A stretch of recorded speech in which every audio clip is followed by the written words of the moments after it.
Pensa veus. Amèrica Barcelona. Amb Míriam Aimamí.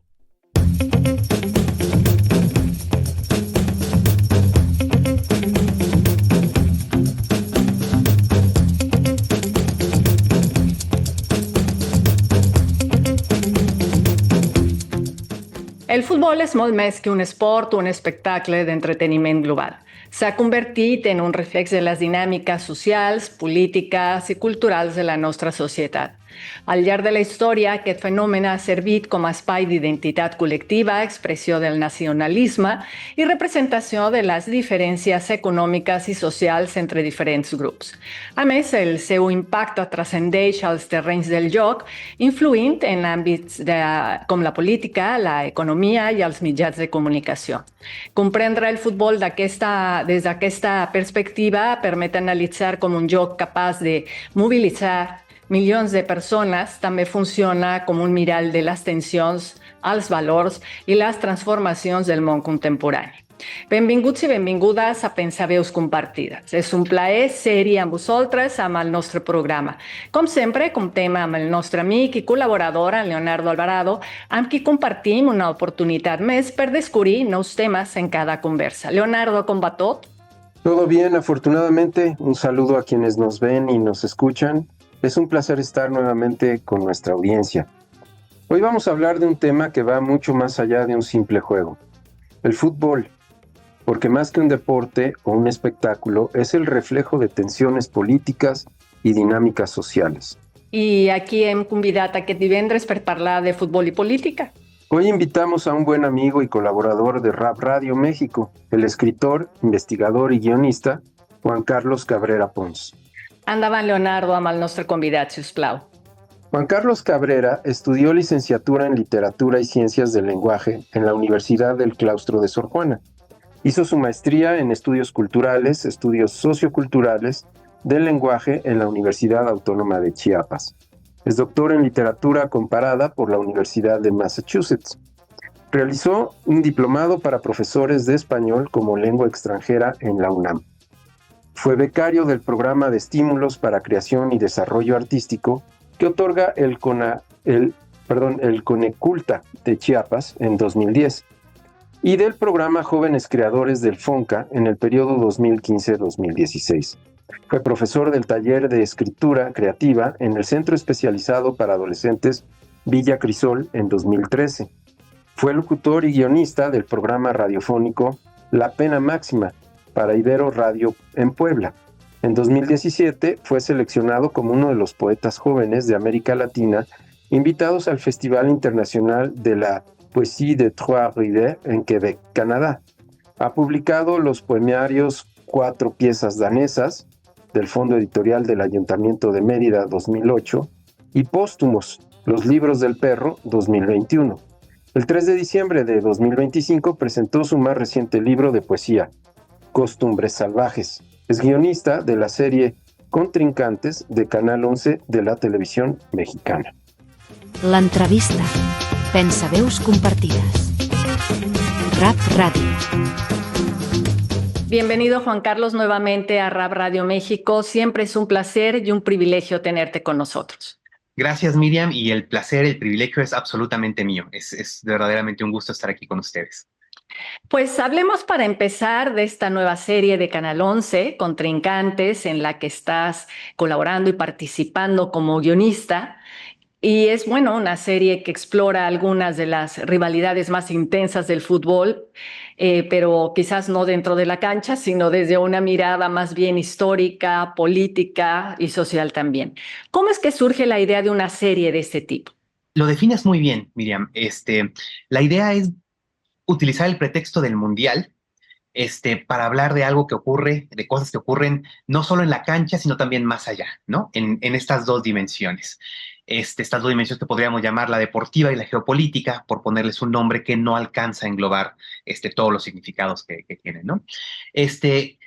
Como habrán notado, todo mundo, sobre todo aquí en México, ¿no? Ahora que viene el Mundial y que tenemos unos cuantos partidos en México y nos hemos querido colgar de este discurso de que el Mundial viene de nuevo a México, no vuelve a ser nuestro, se han organizado infinidad de cosas que tienen que ver con el mundial, con el fútbol, reflexiones académicas, no tan académicas, algunas muy contestatarias, algunas más complacientes, pero todo está girando en torno alrededor del mundial, ¿no?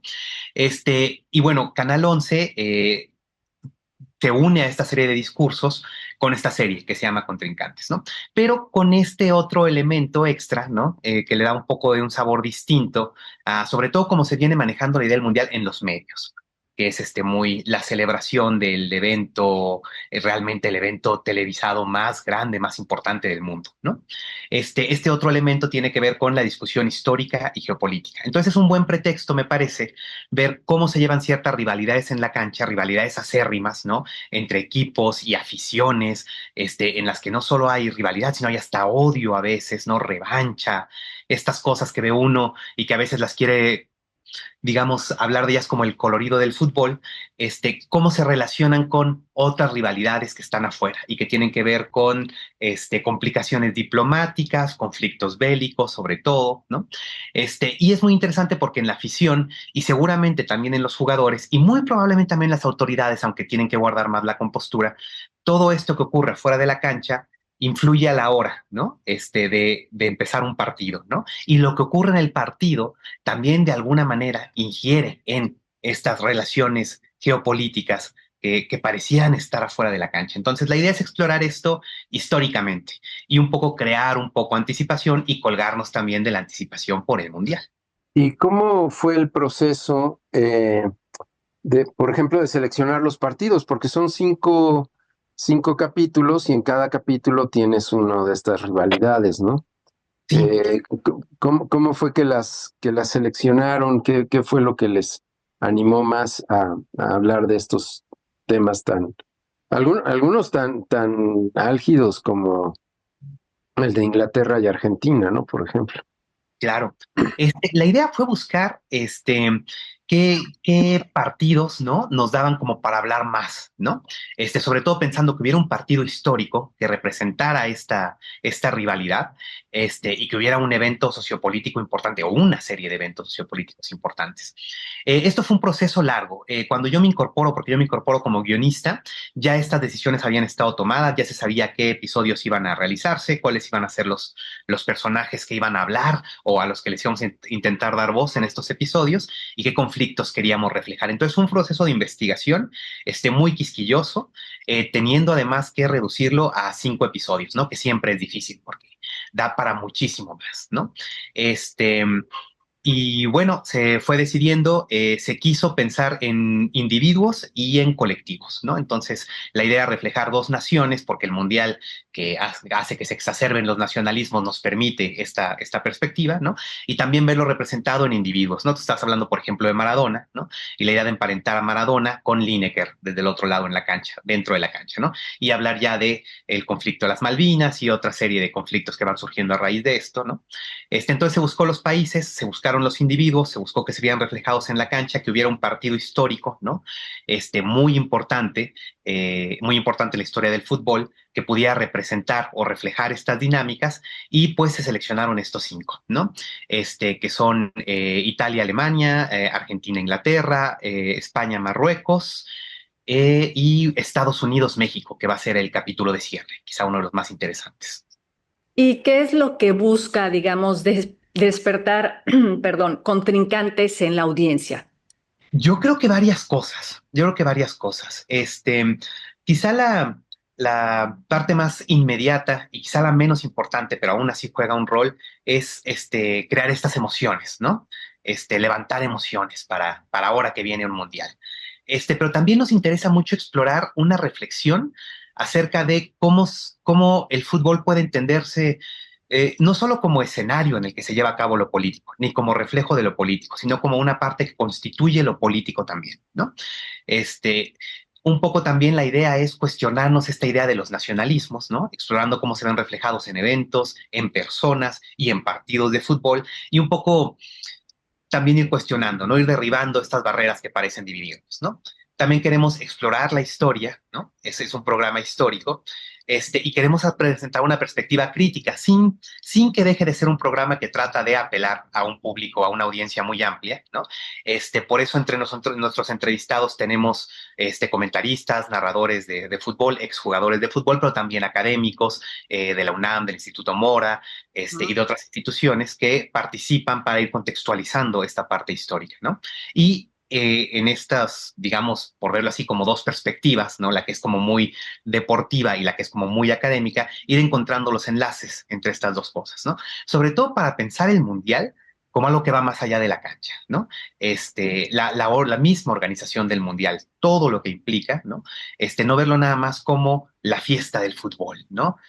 Un partido, sino todas estas implicaciones socioculturales que entran en juego, que se activan cada 4 años, y ahora que nos acercamos al Mundial más grande, porque es el más grande en la cantidad de países que van a ser anfitriones, en la cantidad de países que participan y en la cantidad de juegos que vamos a tener, en la cantidad de dinero que está costando, ¿no? En la cantidad de dinero que se le está pidiendo a la gente que invierta para participar de él, en eso es el más grande, ¿no?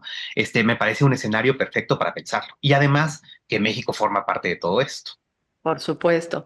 Y hablando, bueno, ya tocabas el tema de los nacionalismos y efectivamente en las competencias internacionales siempre los himnos, las banderas y bueno, sí, las rivalidades entre naciones, digamos, cobran pues una enorme fuerza emocional. ¿Por qué el fútbol se ha convertido en uno de los escenarios más potentes para expresar este tipo de nacionalismos y de identidades colectivas? Esa es una pregunta muy interesante. Yo creo que tiene dos respuestas.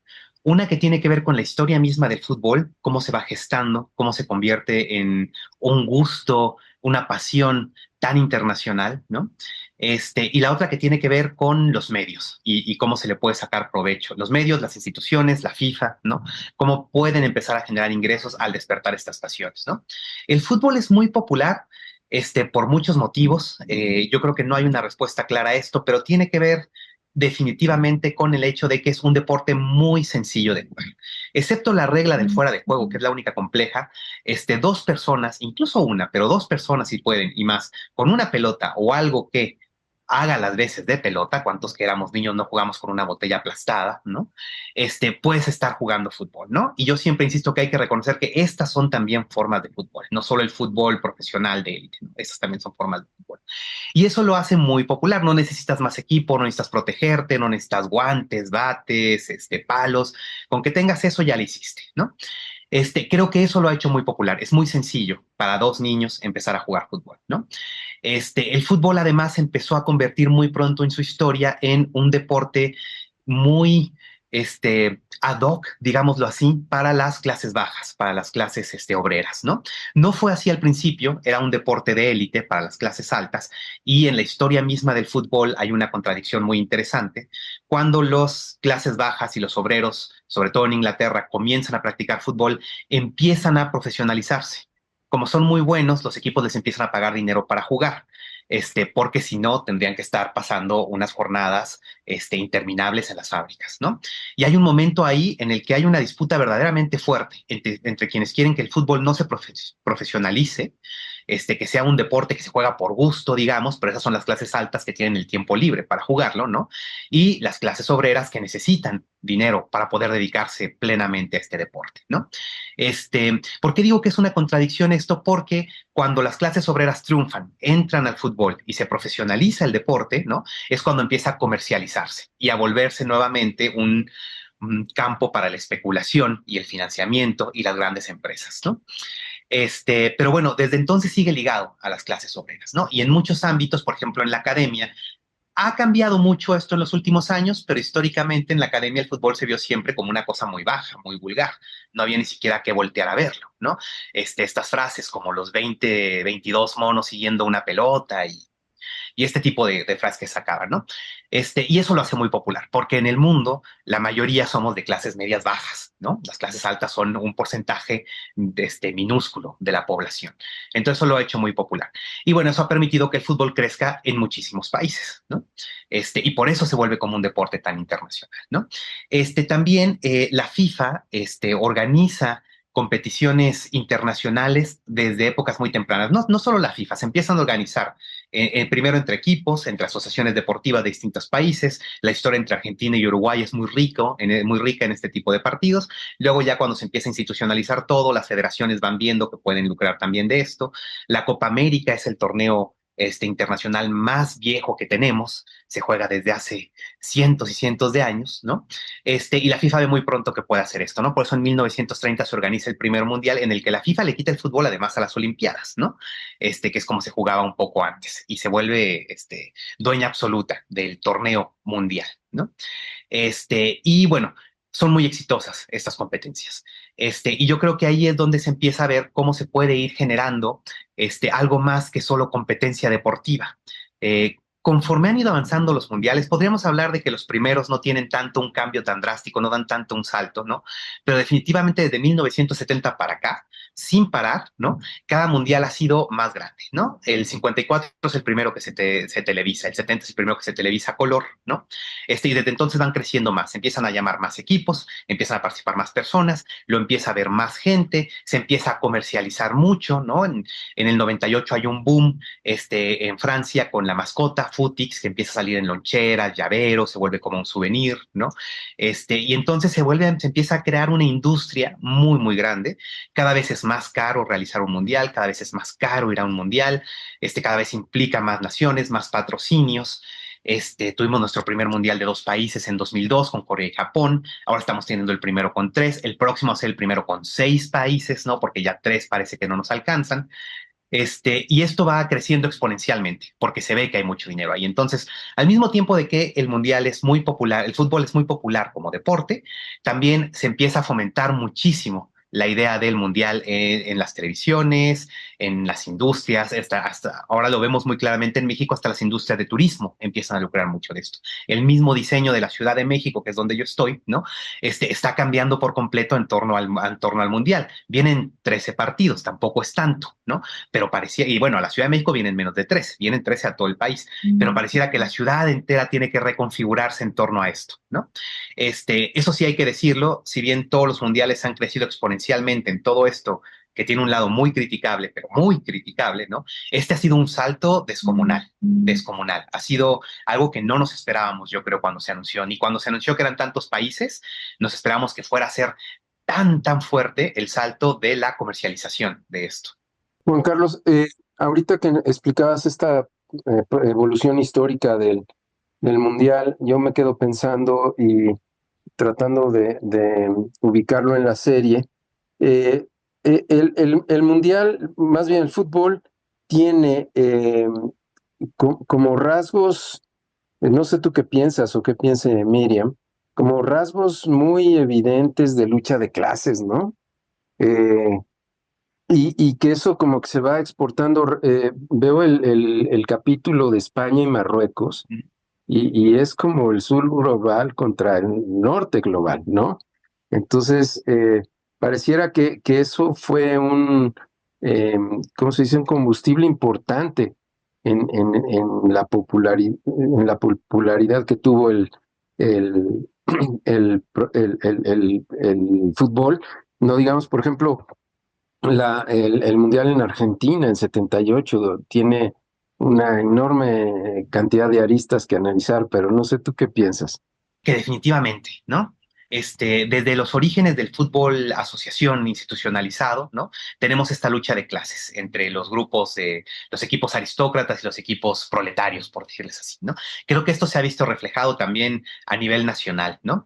Por el otro lado, y esto sí es muy importante, qué bueno que lo mencionas, Leo, porque no lo habíamos platicado mucho, en esta configuración de cómo se hacen los mundiales también están, un jugador muy importante son los gobiernos, ¿no? Y el 78 es un ejemplo clarísimo, ¿no? Es un mundial que intenta limpiar la imagen de la dictadura en Argentina, ¿no? Los mundiales del 34 y el 38 han sido siempre muy polémicos, ¿no? También llevados a cabo en esta Europa en la que estaba creciendo el fascismo, ¿no? Hay estos bueno, estos mitos, vamos a decirle, aunque tienen una carga de verificidad muy grande, por llamarlo así, ¿no? De lo que Mussolini había dicho a los jugadores italianos, ¿no? Durante esos mundiales. Y bueno, esto solo ha ido también aumentando, ¿no? Y también, en ese sentido, se va reflejada una idea de nación, ¿no? Que es la otra parte importante. Yo no sé qué tenemos los humanos, que nos sentimos parte de una nación, parece ser como muy importante para nosotros, ¿no? Estoy hablando en plural, no de nosotros tres, ¿no? Pero así pareciera que es, ¿no? Y cada vez que hay un evento en el que la nación está implicada, y quizás porque nos lo han inculcado así desde que somos niños, ¿no? Nosotros mismos estamos apelados por esa nación, ¿no? El Mundial lucra muchísimo de esto, porque entonces la selección que va representando al país, ¿no? Se convierte de cierta manera, en el país mismo, ¿no? Y entonces cuando está enfrentándose a otro país, es ahí sí realmente un terreno de batalla en el que dos países están luchando uno por el otro, ¿no? Y es ahí donde las rivalidades, las diferencias, los desencantos, las envidias, las revanchas entre dos países o entre fenómenos socioculturales que se ven encarnados en la idea misma de nación, ¿no? Se empiezan a enfrentar y como aficionados lo vivimos mucho, ¿no? Esta idea del sur global y el norte global, como mencionas, Leo, se vuelve muy importante, ¿no? Y lo vemos mucho en el Mundial de Maradona, porque Maradona mismo, ¿no? Lo vio a sí mismo y lo vio así y lo comentó así él mismo. Porque él mismo lo sentía así y muy probablemente todos sus compañeros y muy probablemente toda la afición, ¿no? Era la revancha en la que la Argentina, dolida por la derrota en la Guerra de las Malvinas, en la que había sido apabullada por el ejército de la Gran Bretaña, ¿no? Podía tener una venganza, ¿no? Y cuando Maradona además hace el gol con la mano, ¿no? Es una forma, es ilegal en el partido, ¿no? Pero es una picardía que le permite burlarse, ¿no? No es nada más un engaño, ay, no me vio el árbitro y ya la dejé. Para Maradona, parece ser, por lo que él mismo comentó, ¿no? Era una revancha verdadera, era como tómenla, ¿no? Así no se les debería ganar y así les ganamos, ¿no? Y así les ganamos desde el sur y así le ganamos a la potencia, ¿no? Y esto es un fenómeno interesante porque creo que de manera general, cuando no está implicada la selección que nos apele a cada uno de nosotros, ¿no? El público suele mucho apoyar siempre al débil, ¿no? Y muchas veces en el Mundial nos damos cuenta de que el débil se interpreta mucho en el sentido de cuál es el país que es más pobre, que tiene más problemas políticos, que tiene más problemas. Lo vimos mucho en Marruecos el Mundial pasado, porque el equipo que llevaba a Marruecos era verdaderamente un equipazo, con unos jugadores de élite, jugando en los mejores equipos de Europa, ¿no? Y cuando oías los comentarios de la gente era como, no, pero pobre Marruecos, mira cómo lo está logrando, y que bien, Marruecos jugaba verdaderamente bien fútbol, ¿no? Pero le estábamos atribuyendo la idea de Marruecos como país africano, como país pobre, todo esto que tiene mucho de estereotipos y un poco de realidad, ¿no? A la selección marroquí, que era una selección de jugadores verdaderamente, no solo buenos, sino más reconocidos, ¿no? Muchos de ellos jugando en los grandes equipos de Europa. Y entonces empiezan a confundir estas dos cosas. Una parte que es muy interesante es que además empiezan a confundir estos dos mecanismos de crear estereotipos y estas dos visiones estereotipadas, la que tiene que ver con el juego y la que tiene que ver con la nación, se empiezan a confundir, ¿no? Se moldean en un solo ente, ¿no? Que es esta entidad que es el equipo que representa una nación, que representa a todos sus ciudadanos y que representa una historia. Y creo que ahí es donde vemos mucho cómo los asuntos de clase, de raza, pero también de victorias y derrotas políticas entran mucho en juego en el Mundial. Y eso lo hace un fenómeno que a mí se me hace interesantísimo. Yo creo que como académicos nos tardamos mucho en voltearle a ver lo que estaba ocurriendo, ¿no? Con los mundiales. Claro, tú hablabas también ya hace un momento, hablabas sobre la publicidad y bueno, cómo es que los grandes torneos deportivos también, pues sí, son ahora más que nunca, son unas enormes vitrinas publicitarias globales. ¿Cómo ha transformado esta lógica comercial y de tantas marcas la manera en que se vive y se entiende el fútbol? Muchísimo, muchísimo. Y yo creo que ahí esto es una marca del siglo XXI. Yo creo que ha sido así desde antes, ¿no? Pero lo hemos visto crecer muchísimo este siglo, que ya llevamos un cuarto de siglo, y ya podemos empezar a pensar en cómo ha transformado nuestros fenómenos socioculturales, ¿no? Realmente mucho. Yo creo que para empezar se ha creado una distinción muy grande, pero muy, muy grande, casi abismal, entre el fútbol profesional de élite y el resto de otras manifestaciones que son el fútbol, ¿no? Hoy en día es muy difícil entender esta continuidad entre el fútbol, ¿no? Está el fútbol, está la Champions, está el Mundial, está la Copa América, la Eurocopa. Y luego está todo lo demás, ¿no? Que es más bien como si fuera un juego de niños casi. Yo no creo que así lo vivan las personas que practican fútbol. A mí me gusta mucho, pero yo soy muy malísimo. Yo soy más bien espectador y pensador del fútbol, por decirlo así. Pero yo no creo que así necesariamente lo sientan las personas que van y practican fútbol todos los fines de semana, que no son profesionales. Pero definitivamente son dos universos distintos y alejadísimos, ¿no? Por otro lado, también se ha hecho de los futbolistas profesionales y de élite celebridades, ¿no? Y esto los ha alejado muchas veces y o sea, con una distancia muy, muy, muy grande de la vida cotidiana de quienes somos aficionados del fútbol, ¿no? Se vuelven intocables. Ahora sí que como estrellas de rock, como estrellas de música, ¿no? Y como políticos se vuelve un mundo aparte, ¿no? El de los futbolistas y el de los empresarios ligados al fútbol y el donde estamos las demás personas. Esto no siempre fue así, pero se ha construido mucho así. Y es por los patrocinios, y por todo el dinero que está en juego acá. ¿Cuántas veces se comenta esto, no? ¿Cuánto ganan los futbolistas, no? Pueden ser unos sueldos exorbitantes, porque no todos, pero muchísimos sí, ¿no? Ganan unos sueldos que, nosotros no podríamos jamás llegar a soñar, tener ese dinero en nuestra vida, lo que pueden ganar ellos en un mes, ¿no? Y bueno, eso también ha creado unas dinámicas muy curiosas si hablamos de individuos y de biografías personales, porque ahora tenemos casos en que se está buscando profesionalizar a los futbolistas desde muy jóvenes. Y un caso particular, porque tiene mucho que ver con el Mundial que viene, es, por ejemplo, Lamine Yamal, ¿no? Es un joven que jugó su primera Eurocopa siendo menor de edad, pidiendo permiso para faltar a las clases de la prepa, ¿no? Y bueno, empieza a ganar mucho dinero, empieza a estar en escenarios muy, muy grandes. No es el único, pero es un caso emblemático. Pero esto va a ocurrir cada vez más. Cada vez están buscándose a estos futbolistas más jóvenes y se les está alejando de, por verlo así, la vida del resto de sus colegas, ¿no? ¿Y qué va creando? Yo creo que una manera muy interesante de verlo es verlo comparando el crecimiento en este sentido del fútbol varonil y del fútbol femenil, ¿no? Todavía hasta hace unos años se sentía que el fútbol femenil era más puro. Puro no es la palabra adecuada, pero es la palabra que se suele usar para esto, porque las futbolistas están menos contaminadas por este mundo de patrocinios y de dinero y de empresas y de infraestructura, ¿no?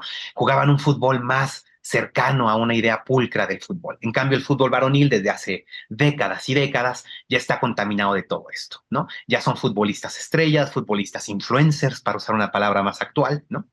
Y entonces se sentía que era un fútbol más limpio, donde había menos intenciones de engañar al público, donde no se cambiaban de equipos por dinero, sino que se quedaban en el equipo donde les gustaba, donde sentían una pasión, representaban a sus países con más emoción, no había tantos reflectores, tantas cámaras. Esto ya no es tan así porque el crecimiento del fútbol femenil ha implicado la entrada de todo este aparato comercial también al fútbol femenil, ¿no? Pero ahí vemos cómo de alguna manera se ha ido transformando también. Aún todavía es muy común que las futbolistas profesionales tengan una carrera académica, que hayan estudiado una licenciatura. De hecho, muchas de ellas surgen de equipos universitarios, ¿no? Y en los futbolistas varoniles, el fútbol varonil, esto ya se perdió hace muchísimo tiempo. En el momento en que un equipo te selecciona, lo dejas todo, porque tu vida económicamente ya está resuelta, ¿no? También porque se te es una exigencia más grande del tiempo que le tienes que dedicar a esto, y también porque hay algo que yo siento que apantalla y apantallaría a cualquiera que entra en este mundo, que son estos reflectores constantes, ¿no? Entonces tenemos que los futbolistas a veces tenemos que verlos como gente muy alejada. Hace poco, y con motivo de contrincantes, estamos hablando de ciertas figuras, como Maradona, ¿no? Como Sócrates, que eran como muy políticas. Cantona, quizá uno de los últimos, que fueron jugadores muy, muy famosos, muy, muy conocidos, pero que además mantuvieron opiniones políticas muy grandes, tuvieron cierto rol como activistas sociales, ¿no? Y cómo es difícil verlo ahora. Hace poco corrieron mucho estas imágenes donde Messi le da la mano a Trump, ¿no? Porque tiene visita protocolaria con todo el equipo, con el Miami, ¿no? En el que visitan a Trump y sale la toma donde le está dando la mano. Y la queja, que yo creo que era muy, muy pertinente, de cómo Messi puede hacer eso, pudiendo usar esto como una plataforma para dejar un mensaje más importante, ¿no? Y hablando de Maradona, con quien siempre se le compara, uno piensa, Maradona hubiera tomado la oportunidad para hacer una declaración fuertísima, ¿no? Y para dejar claro cuál era su postura política. Nos guste o no, estemos de acuerdo, haya sido más consciente o más inconsciente en Maradona, pero bueno, él siempre tuvo estos momentos en los que tuvo estas posturas muy fuertes, ¿no? Y en Messi no lo vemos, ¿no? Y yo no creo que sea porque Messi esté de acuerdo con el régimen de Trump y haya pensado mucho, reflexionado y diga, no, yo sí estoy de acuerdo con todas las ideas políticas de este señor. Capaz que si lo presionas pensando en el origen de Messi y en su familia, en todo esto, más bien esté muy en contra. No lo sé, habría que presionarlo. Pero me da la impresión de que no hay una reflexión tan profunda. Y creo que eso es un buen ejemplo de cómo son mucho la vida de los futbolistas hoy en día, en la que están como muy alejadas de estas reflexiones y no siempre fue así, ¿no? Y en la que como audiencia les queremos pedir que tomen unas posturas más fuertes y parecieran incapaces de hacerlo, ¿no? Parecieran, no quiero hablar por ellos, ¿no? Pero bueno, este es un clarísimo ejemplo en el que no ocurrió, ¿no? Y eso creo que tiene que ver con cómo se ha llevado a cabo la vida de los futbolistas como individuos y también como colectivo, hablando del fútbol profesional, ¿no? Y cuando llega el mundial, entonces también a veces tenemos que pensar, y se hace, ¿no? Es algo que se critica mucho, ¿no? ¿Cómo es que estos 11 que están en la cancha, ¿no? De verdad pueden o no representar al país del que vienen, ¿no? ¿En qué sentido lo representan? Y bueno, a la hora de la hora pareciera que nos gana la emoción de todas formas.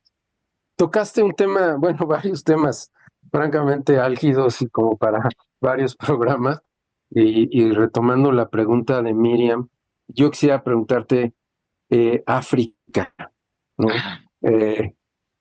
Donde es el fútbol una herramienta de movilidad social, de crecimiento, o en realidad lo que estamos viendo es, estamos ocultando la miseria de un continente que ha sido vapuleado por siglos, ¿no? Híjole, yo creo que las dos cosas y ninguna a la vez, ¿no? Aquí es muy importante, y muy interesante, porque hay que hablar de mucho, hablar de África en el fútbol es hablar de muchísimos temas, ¿no?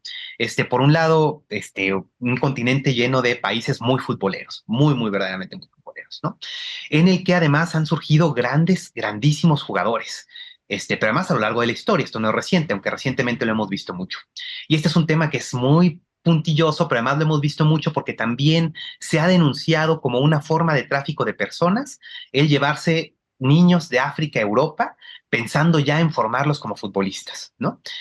Alejándolos a veces con promesas que no se cumplen de redituarlos económicamente a sus familias, ¿no? Y hay ahí unos estudios y unas investigaciones muy interesantes de una forma muy cruel de lidiar con esto, ¿no? Por otro lado, tenemos también historias de éxito de jugadores que han ido a Europa y han triunfado y han generado, no solo mucho dinero, sino además mucha fama, que ha sido utilizada de distintas maneras, ¿no? George Weah, por ejemplo, que se convirtió en presidente de su país, pero también el caso muy célebre de Didier Drogba, que se negó a salir a jugar y detuvo hasta que se detuviera la guerra civil en Costa de Marfil y se detuvo, se hizo la paz por unos días y él lo había hecho con esa intención, ¿no? Entonces poder también ingerir en este ámbito político, desde este pedestal, ¿no? Puede ser muy interesante, ¿no? Este, por otro lado, creo que, y esto tenemos que sentirnos nosotros o sea, lo tendríamos que entender muy bien desde América Latina, ¿no? Y no solo América Latina, desde América, donde con la CONCACAF y la CONMEBOL, ¿no? La Federación Africana tiene un historial de corrupción gigantesco y también en la mayoría de las federaciones de cada país, como acá, ¿no? Entonces eso lo tendríamos que entender muy claramente, ¿no? Y entonces esto sí, de alguna manera se ha querido colgar del desarrollo económico y del avance político para enriquecer a unos cuantos, ¿no? Sin realmente llevar campañas, ¿no? Porque más África suele verse así como el territorio en el que se pueden hacer campañas de, así como muy en buena onda, de no, vamos a llevar el fútbol a África, ¿no? Hace poco, hoy mismo o ayer, cuando fue que Florentino Pérez salió a dar su conferencia tratando de limpiar la imagen que ha dejado el Real Madrid los últimos días, dijo, bueno, es que cuando yo quería proponer lo de la Superliga, que era un proyecto que quería enriquecer a solo unos cuantos equipos y que es definitivamente criticable, y dice, era para llevar el fútbol a los niños de África, ¿no? Y creo que todos nos quedamos así como, ¿de qué está hablando? Pero bueno, uno parece que las empresas, las industrias y los equipos se quieren colgar de África, ¿no? Para decir, miren, vamos a hacer algo bueno, y qué bueno se hace. O sea, es pregunta, ¿qué cosa buena se hace con esto, no? Pero se limpia mucho, yo estoy seguro que se lava mucho dinero, ¿no? Llevando este tipo de campañas a África, ¿no? Entonces, África como continente, pensándolo desde el fútbol, tiene demasiadas aristas, ¿no? Es un tema demasiado amplio. Y hay historias que podríamos entender como historias de éxito, pero yo creo que son las menos. En muchos eventos internacionales, pues los países que se convierten en sedes de partidos, de mundiales de fútbol, muestran o intentan mostrar, ¿no?, hacia el exterior una imagen atractiva, no moderna, sino atractiva. Aunque, claro, la mayoría de las veces internamente existe la desigualdad y existe la pobreza. ¿Qué papel juega el fútbol en la construcción de esa narrativa de país ante el mundo? Mucha, muy importante. Aquí en México nos queda muy claro, porque vimos cómo se vivió en las Olimpiadas del 68, ¿no? Y lo que ocurrió para que México mantuviera una imagen determinada, ¿no? Y bueno, 2 años más tarde, en el Mundial, el presidente recibido con unos abucheos, que lo avergonzaron muchísimo, ¿no? Y ocurrió lo mismo en el 86, ¿no? Pero bueno, por mantener una imagen, ¿no? Por presentar una imagen, porque se siente uno como anfitrión del mundo, que el mundo lo está viendo, ¿no? Y esto, claro, los gobiernos locales lo utilizan para avanzar sus propias narrativas, ¿no? Hacia el exterior, pero sobre todo también hacia el interior. Miren desde fuera cómo somos, pero también mire mi población cómo estoy presentándonos ante el mundo. Y en ese sentido, el mundial ha crecido muchísimo. Cada país lo ha utilizado de esta manera, ¿no?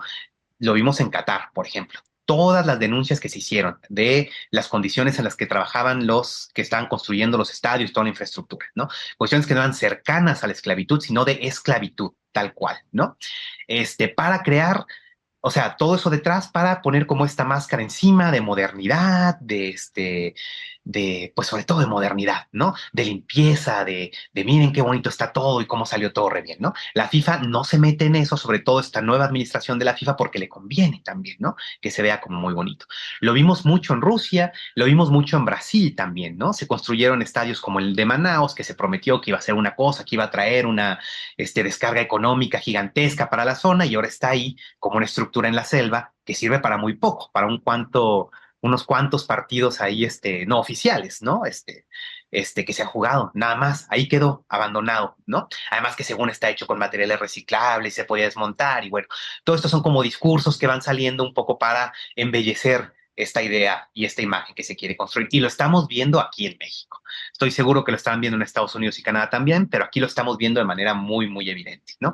Para hablar desde la Ciudad de México, que es donde yo vivo, sí se nota esto que es como paliativo, esto que es como una máscara, como ponerle un disfraz a la ciudad para que se vaya a ver más o menos decente, más o menos bonita, por donde los turistas que vayan al Mundial van a pasar, ¿no? Y esto ha implicado unos procesos atroces, de desalojo, de gentrificación, de robo del agua, por ejemplo, en las colonias alrededor del Estadio Azteca, ¿no? Ha creado unos problemas de movilidad para quienes usamos la ciudad de manera cotidiana terribles, ¿no? Y esto es para presentar al país, ¿no? Para mostrarlo de cierta manera. En esto no hemos aprendido nada del 68 para acá, ¿no? Y lo vimos ahorita con los problemas, por ejemplo, con lo que está diciendo la SEP de la educación pública, ¿no? De se va a suspender, no se van a suspender clases, ¿no? Hay un motivo de fondo, y es que la ciudad es intransitable. Y no queremos que los turistas sientan eso cuando vienen a ver el Mundial. Entonces tenemos que detener de alguna manera el tránsito de personas que estamos viviendo nuestra vida cotidiana, ¿no? Podríamos llegar al punto de alterar, ¿no? Los ciclos escolares, que en otro sentido son inamovibles. No sé si se acuerdan de la pandemia, cuando estábamos todos encerrados, tratando de no morirnos, preocupados, asustados, y el ciclo escolar no podía detenerse, ¿no? La burocracia escolar no puede parar, y ahora de repente es como, no, sí, la podemos alterar, la podemos cambiar por completo. Todo lo que afecte la vida de nuestros ciudadanos, con tal de que la ciudad se presente de una manera particular, ¿no? Y bueno, ¿qué decir del 68, ¿no? Entonces, esto se utiliza muchísimo, muchísimo, porque además es muy interesante el caso en México. Este es un mundial que pacta Peña Nieto, ¿no? Y además con unos tratos que le convienen muy poco al país. Por ejemplo, que la FIFA no va a pagar impuestos, el SAT no va a recaudar de la FIFA durante todo este proceso, ¿no?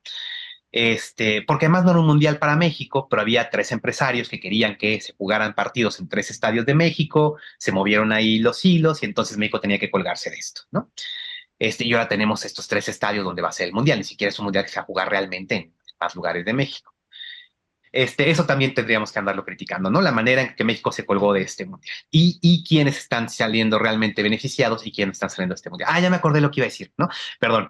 Que bueno, se pacta este mundial y ahora lo recibe esta administración y muy rápido se da cuenta de que en vez de utilizarlo como han utilizado otros procesos políticos y decir, no, esto es cosa del gobierno del pasado y lo tenemos que arrastrar y es un problema muy grande que nos heredaron, se está viendo más bien cómo utilizarlo mediática y políticamente, ¿no?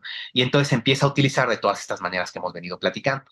Ya que tocamos este tema de la publicidad, parece un tema menor, pero yo no lo siento así. Idea de rebautizar los estadios, ¿no? Y luego un estadio como el Azteca, ¿no? Ponerle una marca de un banco es como un insulto al espectador, al fanático. Eh, no sé ustedes cómo lo ven. Es un tema muy, muy puntilloso también, porque el Estadio Azteca, ¿no? Es un estadio que, por lo que ha ocurrido ahí, tiene un lugar muy importante en la historia del fútbol, ¿no? Es el estadio donde se coronó Pelé, es el estadio donde se coronó Maradona, ¿no? Quizá todavía los discutimos como los dos más grandes jugadores de la historia, ¿no? Es un estadio que mundialmente se conoce como Estadio Azteca, ¿no? Hoy en día es muy común y está pasando en todo el mundo, ¿no? Que los estadios tengan un patrocinador y ese patrocinador les ponga su nombre, ¿no? Y lo vemos. De hecho, para la FIFA no se va a llamar Estadio Banorte, se va a llamar Estadio Ciudad de México, porque es patrocinador del Estadio Azteca, pero no de la FIFA, no le está dando dinero a la FIFA, entonces la FIFA no lo reconoce, ¿no? Pero aquí pasó algo con el Estadio Azteca que yo no logro entender, ¿no? Y no conseguí, no he encontrado una explicación convincente de por qué ponerle Estadio Banorte. Lo vimos hace muy poco, por ejemplo, y es lo que suele pasar, pero un caso clarísimo y reciente es el del Camp Nou, que se convirtió en Spotify Camp Nou, porque Spotify pagó los derechos. Entonces ahora es Spotify Camp Nou, pero no deja de ser Camp Nou, porque ¿por qué le quitarías ese nombre que es al mismo tiempo una marca que todo mundo conoce y reconoce, ¿no? Yo creo que el Estadio Azteca es una marca todavía más grande, más reconocible. Pero no es el Estadio Azteca Banorte ni el Estadio Banorte Azteca, es nada más el Estadio Banorte. Banorte decidió quitarle por completo lo de Azteca. Yo imagino que en Banorte tendrán su grupo que hace estos estudios, ¿no? De patrocinio y de publicidad y habrán tomado la decisión que según ellos es más redituable y entenderán algo que yo no entiendo, pero a mí se me hace muy raro quitarle el nombre. Y yo creo que además de eso, sí, los aficionados lo sintieron como una injuria, definitivamente. Sí, yo no sé si hay otros estadios como Wembley o la Bombonera en Buenos Aires que estén sujetos a este tipo de procesos. Sí sé que en Estados Unidos eso es muy común porque la manera en cómo ellos comercializan su deporte es muy distinta, ¿no? Pero no me imagino el Estadio Maracaná o no sé, ¿qué sabes tú de eso? Mira, o sea, hay estadios que todavía no y sería muy triste que de repente les cambiamos ese nombre. En Europa el proceso ya lleva mucho tiempo, ¿no? El Allianz Arena es Allianz por una empresa de seguros, no porque les haya gustado ese nombre, ¿no? Y yo creo que lo vamos a ir viendo todavía más. Y está llegando a América, donde esto no se veía tanto, ¿no? Yo no creo que empiece a tardar. De hecho, con la Bombonera, ha habido disputas muy grandes entre las dos facciones que se disputan la presidencia del Boca Juniors de manera continua, ¿no? Una con una perspectiva más neoliberal que ha querido incluso cambiar el estadio de lugar para construir un estadio más moderno, porque la Bombonera, por estar en la Boca, tiene que ser así de chiquita y apretada, ya no puede crecer más hacia ningún lado.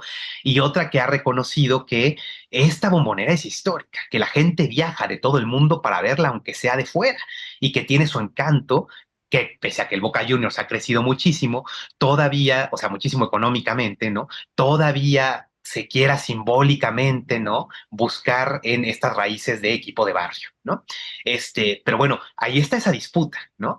Y yo creo que va a estar llegando. Yo me imagino que es hacia donde vamos. Con el fútbol profesional, con el fútbol de élite, es hacia donde vamos. Y tiene un lado muy lamentable, la verdad que sí, una pérdida de romanticismo muy fuerte es. Claro. Y por ejemplo, cuando termina un torneo internacional como ahora el Mundial, ¿qué es lo que suele permanecer en los países que son sede? ¿La infraestructura, la deuda, algún tipo de transformación social o solamente una narrativa mediática temporal? Híjole, yo soy muy pesimista con esto. Yo creo que lo que se queda son dos cosas que tú dijiste, la deuda y la narrativa, ¿no? Lo vimos mucho en Brasil, el estadio de Manaus es como una estatua gigantesca a estos procesos, ¿no? Pero lo hemos visto antes, ¿no? El estadio en Beijing, que se ha vuelto una atracción turística después de las Olimpiadas porque no se usa para nada más, entonces que al menos vengan los turistas interesados y lo vean por fuera, ¿no? Y esto es muy terrible con los mundiales, porque se han vuelto unas exigencias muy grandes, cada vez más. Yo creo que el 70 en adelante, cada vez se le exige a un país una inversión gigantesca, ¿no? A costa de su propia población, y cada vez es más grande. Y ahorita estamos viendo un salto gigantesco del pasado, ahorita estamos viendo un salto que no nos esperábamos tan grande, pero sí cada vez más. Por eso cada vez más, y va a ser todavía más difícil ver que el mundial se vaya moviendo en países que no pueden, de manera muy sencilla, por decirlo así, soltar tanta lana, para decirlo en términos planos, ¿no? Este, esta idea que tenía Blatter de llevar el mundial y andarlo moviendo entre continentes para ver si lo podíamos hacer llegar a cada vez más países, ¿no? Que para nada es una defensa de la administración de Blatter, ¿no? Ya está por completo perdida, ¿no? Cada vez la vamos a ir viendo nada más moviéndose entre los países que de verdad pueden soltar la cantidad de dinero que se necesita para cumplir con las exigencias que se le está pidiendo en cuanto a los mundiales. El pasto mismo con el que se juegan los partidos de fútbol en el mundial tiene que ser un pasto especial, ¿no? Que además es que el puro hecho de crecerlo y transportarlo a los estados donde se va a jugar es una carga para el medio ambiente terrible, solo por el pasto, ¿no? Entonces le está exigiendo mucho. Y lo que queda, lo que hemos visto, o sea, yo no quisiera ser tan pesimista, pero viéndolo, sobre todo de 2006 para acá, ¿no? Lo que se ha quedado son infraestructura que no sirvió para muchísimo más, ¿no? Y las ciudades, o sea, viendo lo que está ocurriendo con nuestras ciudades en México, ¿no? El panorama no es muy alentador, ¿no? No es para nada muy alentador. Yo creo que no nos va a quedar a la población, a la gente de pie, no le va a quedar muchísimo. Y sobre todo como está tan caro este mundial, porque es importante recordarlo, ¿no? Los boletos para las entradas han subido, pero terriblemente, y esto parece una banalidad, pero como está tan caro, yo creo que ni siquiera la experiencia para la gente le va a quedar de haber tenido el mundial, porque cuando uno oye hablar a la gente que estuvo en el 86 y los que quedan que estuvieron en el 70, ¿no? Es hasta una cosa de memoria, ¿no? Mira, Leo, por ejemplo, ¿no? Aquí nos presume. Yo creo que esto no va a quedar de este mundial, ni siquiera como el recuerdo, ¿no? Pero bueno, esa es mi visión, siendo muy pesimista. Espero que las cosas sean distintas. Estamos a muy poco de comprobar, de darnos cuenta, ¿no? Y de enterarnos de qué fue lo que va a pasar. A principios de los 90, en las Olimpiadas de Barcelona, también se generó una infraestructura muy grande para poder soportarlas.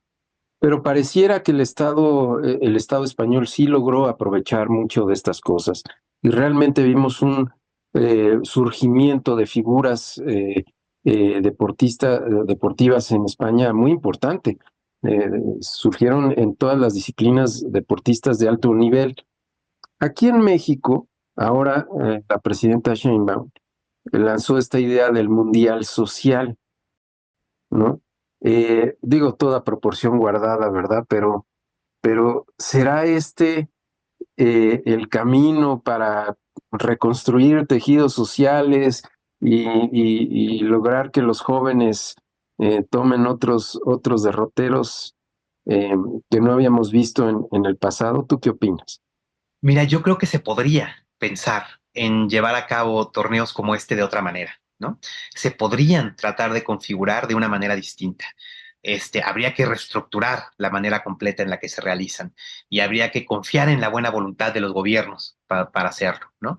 Y habría que incluir a sectores importantes de la población, los mismos que, por ejemplo, están protestando hoy en México, ¿no? Desde las madres buscadoras hasta los habitantes de Santa Úrsula, ¿no?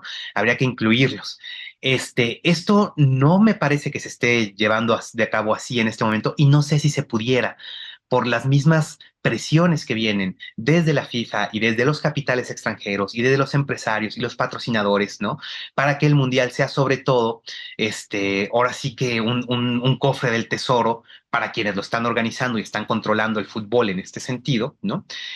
Yo no sé qué tanto permitirían, ¿no?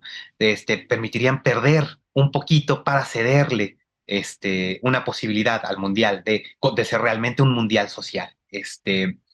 Creo que como idea es muy interesante. Yo no creo que esté funcionando así. De nuevo, espero equivocarme, pero la verdad es que no se ve que este mundial esté siendo muy social. Basta ver las protestas que se han llevado a cabo en las 3 ciudades en las que va a venir el mundial a nuestro país. Pero de que se podría, ¿no? Podríamos plantearnos una manera distinta de llevar a cabo el mundial y de pensar llevarlo a otros países, ¿no? A otros escenarios en los que no se requiriera una infraestructura de esta magnitud, sino nada más el evento deportivo, porque más el fútbol se juega en todo el mundo, pero más el fútbol se juega avalado por la Federación de Fútbol en todo el mundo, ¿no? Pero no en todo el mundo la FIFA querría llevar al mundial, ¿no? Estoy pensando, voy a decir Honduras por decir un ejemplo que se me acaba de ocurrir. Por un ejemplo donde la FIFA no pensaría jamás en llevar al mundial ahora, quizá en el pasado sí, pero ahora no, ¿no? Nunca. No hay la capacidad económica de llevar a cabo el mundial como ellos quieren, ¿no? Y por eso no se va a hacer, aun si Honduras estuviera interesado en recibir un mundial, ¿no? Podría pensarse en llevarse a lugares así, porque como les digo, en Honduras hay una federación de fútbol, hay un fútbol profesional, hay equipos, ¿no? Y los equipos profesionales están avalados por la Federación Hondureña, la Federación Hondureña está avalada por la CONCACAF y la CONCACAF por la FIFA. Entonces se acepta que hay fútbol profesional, pero a la hora de organizar este tipo de eventos es como, no, ese no cuenta, ¿no? El que cuenta es el que se juega en este tipo de estadios, con este tipo de vestuarios, con este tipo de pasto, con este tipo de ingreso económico. Entonces también hay una contradicción de la FIFA, pero es porque hay que lucrar de todos lados. Pues sin ninguna duda creo que el fútbol, pues evidentemente no es nada más un espectáculo, es un clarísimo reflejo de la sociedad, de los nacionalismos exacerbados, de las desigualdades y sobre todo del poder. Y bueno, pues cada partido, cada afición nos habla y nos pone, digamos, en evidencia de quiénes somos y de cómo vivimos en el mundo. Y me gusta esta última reflexión que hiciste sobre cómo sería reconfigurar, digamos, estos torneos de otra forma, reconfigurarlos o configurarlos, convirtiéndolos en algo más inclusivo. Moltíssimes gràcies, Juan Carlos, per haver-nos aportat aquesta visió tan enriquidora i realista sobre el futbol. Crec que la teva experiència i el teu coneixement han fet possible una conversa valuosa que ens permet reflexionar sobre com l'esport està estreta i directament connectat amb la societat, amb la geopolítica, amb l'economia. I el futbol és com un veritable reflex del que succeeix en el món contemporani, influenciat sempre per les tensions globals. Així és que moltes gràcies per compartir el teu temps, les teves idees i les teves reflexions amb nosaltres. Muchísimas gracias, Miriam. Ha sido verdaderamente un gusto. Siempre disfruto mucho estar aquí con ustedes y además celebro que se sigan abriendo estos espacios para seguir hablando del Mundial en este otro sentido, ¿no? No solo en la celebración del deporte que nos apasiona y nos gusta tanto, no solo pensando en las maneras en que podemos recibirlo como anfitriones ahora en México, sino también desde una perspectiva que trata de profundizar de una manera más crítica en cómo se desarrolla esto. Celebro que se abran estos espacios y les agradezco muchísimo la oportunidad de platicar con ustedes. Gràcies, és clar que és important donar a la gent aquesta visió. Moltes gràcies, Leonardo, per la teva valuosa aportació i dedicació. La teva implicació és fonamental per enriquir el nostre treball en aquest programa. Us recordem a la gent que viu a Mèxic que la sèrie Contrincants s'emet els diumenges a 8:15 per Canal 11. I ara sí, ens acomiadem i ens retrobem el proper divendres al mes de Pensaveus Compartides.